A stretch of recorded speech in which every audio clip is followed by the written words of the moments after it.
नमस्कार दोस्तों, आपका आपके अपने चैनल फोकस एट गोल्स में स्वागत है।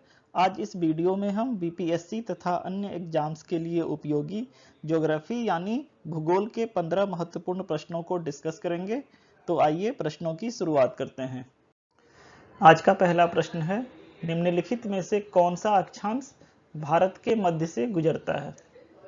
इसके ऑप्शन है ए मकर रेखा, बी कर्क रेखा, सी भूमध्य रेखा, डी ध्रुवीय वृत्त और ई उपयुक्त में से कोई नहीं या उपयुक्त में से एक से अधिक। तो इसका आंसर है बी कर्क रेखा।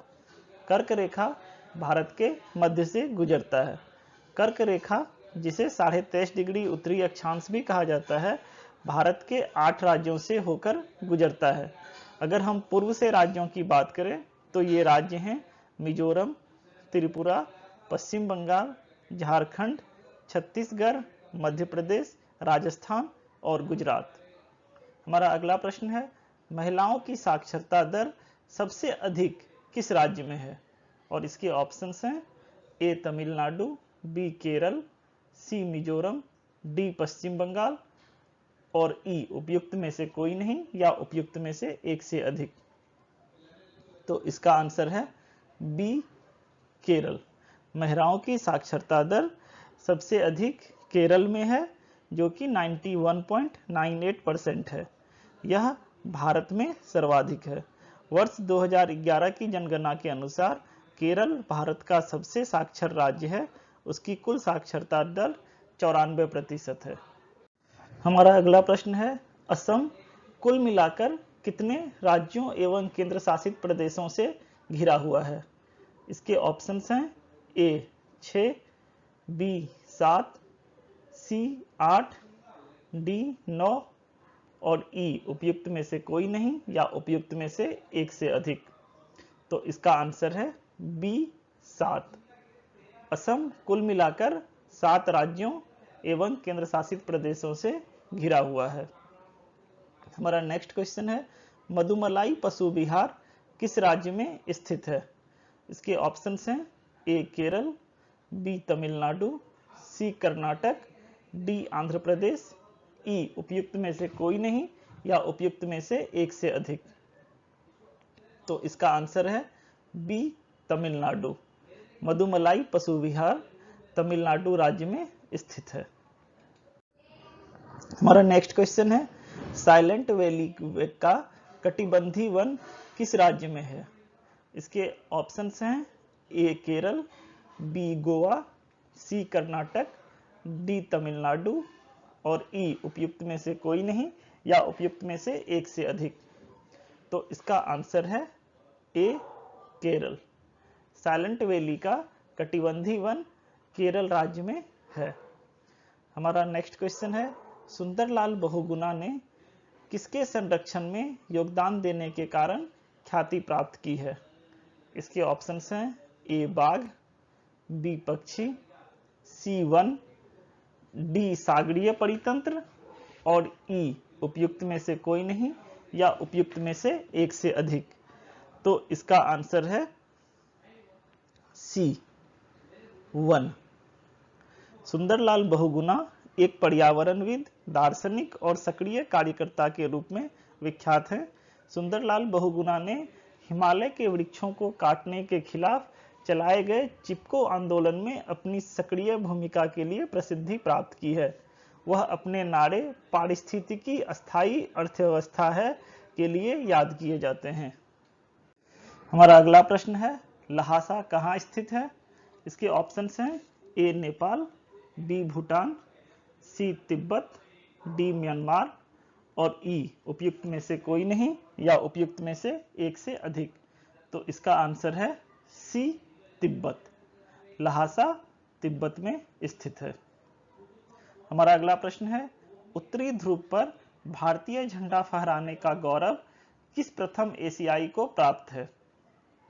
इसके ऑप्शंस हैं ए हीराराम, बी संजय थापर, सी सांगा शेरपा, डी तासीराम, ई उपयुक्त में से कोई नहीं, उपयुक्त में से एक से अधिक। तो इसके आंसर हैं बी संजय थापर। उत्तरी ध्रुव पर भारतीय झंडा फहराने का गौरव संजय थापर को प्राप्त है। हमारा अगला प्रश्न है, बिहार के उत्तर पश्चिमी में स्थित पहाड़ियों जिसे शिवालिक श्रृंखला भी कहा जाता है जो है एक, ऑप्शन है ए ज्वालामुखी पर्वत, बी भ्रंतोत्स पर्वत, सी नवीन मोरदार पर्वत, डी अवशिष्ट पर्वत और ई उपयुक्त में से कोई नहीं या उपयुक्त में से एक से अधिक। तो इसका आंसर है सी नवीन मोरदार पर्वत। बिहार के उत्तर पश्चिम में स्थित पहाड़ियां जिसे शिवालिक श्रृंखला भी कहा जाता है वह नवीन मोरदार पर्वत है। हमारा अगला प्रश्न है, बिहार राज्य के कुल भौगोलिक क्षेत्रफल के कितने प्रतिशत क्षेत्र पर वन है? इसके ऑप्शंस हैं ए 6.64%, बी 9%, सी 7.89%, डी 13.25% और ई उपयुक्त में से कोई नहीं या उपयुक्त में से एक से अधिक। तो इसका आंसर है ए 6.64%। बिहार राज्य के कुल भौगोलिक क्षेत्रफल के 6.64% क्षेत्र पर वन है। हमारा नेक्स्ट क्वेश्चन है, गंडक जो उत्तर पश्चिमी बिहार की एक प्रमुख नदी है, बिहार की सीमा में किस स्थान पर प्रवेश करती है? इसके ऑप्शंस हैं ए वाल्मीकि नगर, बी छपरा, सी सिवान, डी गोपालगंज और ई उपयुक्त में से कोई नहीं या उपयुक्त में से एक से अधिक। तो इसका आंसर है ए वाल्मीकि नगर। गंडक नदी का उद्गम स्रोत मध्य हिमालय में नेपाल की उत्तरी सीमा एवं तिब्बत में अन्नपूर्णा पहाड़ियों के समीप मागन मोट एवं कुटाम नामक स्थान है। इसकी मुख्य धारा का नाम काली गंडकी और नारायणी गंडकी या नारायणी है। बिहार राज्य में यह नदी वाल्मीकि नगर के समीप प्रवेश करती है। गंडक नदी पटना के निकट सोनपुर में उत्तर की ओर से गंगा में मिल जाती है। हमारा अगला प्रश्न है, बिहार के कुल भौगोलिक क्षेत्रफल की लगभग कितने प्रतिशत भूमि सिंचित है? इसके ऑप्शंस हैं ए 50%, बी 41%, सी 38%, डी 58% और ई उपयुक्त में से कोई नहीं या उपयुक्त में से एक से अधिक। तो इसका आंसर है डी 58%। बिहार के कुल भौगोलिक क्षेत्रफल की लगभग 58% भूमि सिंचित है। हमारा अगला प्रश्न है, बिहार में पुनपुन बराज सिंचाई परियोजना स्थित है।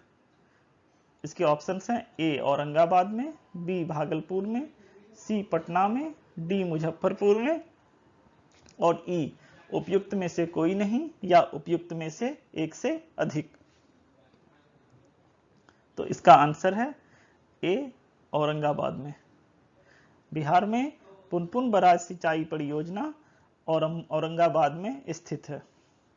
हमारा अगला प्रश्न है, बिहार में सर्वाधिक लंबा राष्ट्रीय राजमार्ग है और इसके ऑप्शंस हैं ए NH31, बी NH30, सी NH77, डी NH19 और ई उपयुक्त में से कोई नहीं या उपयुक्त में से एक से अधिक। तो इसका आंसर है ए NH31। बिहार में सर्वाधिक लंबा राष्ट्रीय राजमार्ग NH31 है जो 406.8 किलोमीटर है। इसके पश्चात राष्ट्रीय राजमार्ग 57 जो कि 310 किलोमीटर है उसका स्थान आता है। इसके साथ ही हम आज के आखिरी प्रश्न पर पहुंच गए हैं। अगर आपने अभी तक हमारे चैनल को सब्सक्राइब नहीं किया है तो इस चैनल को फटाफट सब्सक्राइब कीजिए और बेल आइकन को प्रेस कीजिए ताकि हम जब भी कोई नया वीडियो अपलोड करें तो उसका नोटिफिकेशन आपको मिल जाए। तुम्हारा अगला प्रश्न है, भारत में किस नदी पर सबसे लंबा सड़क पुल निर्मित है? इसके ऑप्शंस हैं ए गंगा नदी, बी लोहित, सी गोदावरी, डी चंबल और ई उपयुक्त में से कोई नहीं या उपयुक्त में से एक से अधिक। तो इसका आंसर है बी लोहित। भारत में लोहित नदी पर सबसे लंबा सड़क पुल निर्मित है। लोहित नदी पर बना भूपेन हजारिका सेतु असम राज्य के तिनसुकिया जिले में बना हुआ है, जो असम और अरुणाचल प्रदेश को एक दूसरे से जोड़ने का काम करता है। 9.15 किलोमीटर लंबाई और 12.9 मीटर चौड़ाई के साथ भूपेन हजारिका सेतु भारत का सबसे लंबा पुल है। हम प्रतिदिन विभिन्न टॉपिक पर वीडियो अपलोड करते हैं। अगर आपको हमारा एफर्ट पसंद आया हो तो इस वीडियो को लाइक कीजिए और चैनल को सब्सक्राइब कीजिए, ताकि आपको क्वालिटी और ऑथेंटिक कंटेंट मिल सके।